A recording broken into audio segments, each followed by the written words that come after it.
వాళ్ళని చూస్తే ఏమనాలో కూడా తెలియట్లా. వాళ్ళ వారసులుగా వస్తున్నటువంటి వీళ్ళు చేసేటువంటి పనులు, వీళ్ళు మాట్లాడేటువంటి మాటలు ఏంటి కర్మ ఈ దేశానికి అని అనిపిస్తుంది. నారాయణ గారు ఒకసారి ఏం మాట్లాడారో మీకు వినిపించి, ఆ తర్వాత నేను మిగతాది కంటిన్యూ చేస్తాను. మీకే అర్థమవుతుంది. India got right to kill terrorists in Pakistan, but not war on their Pakistan.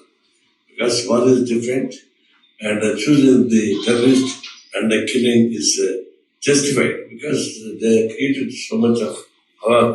The terrorists can't be supported. Even in Pakistan also, they are creating more trouble in terms of politics also. That's why even Pakistan also should think that terrorism should not be allowed. The Pakistan and India also put together to fight against the terrorism. Wherever terrorists, they should be killed.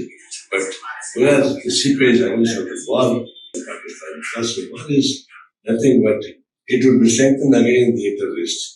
That we should not use that weapons against the Pakistan people or government. Then terrorism will be strengthened.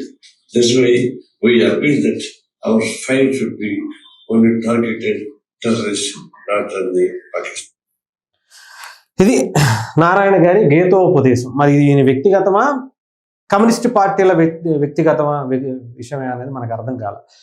అయితే ఈయన ఉన్నటువంటి ఆలోచన ఏంటంటే, పాకిస్తాన్తో యుద్ధానికి మేము వ్యతిరేకం, భారత్ అనేది అందరికీ మంచిగా ఉండాలి తప్ప యుద్ధం చేయడానికి వెళ్ళకూడదు.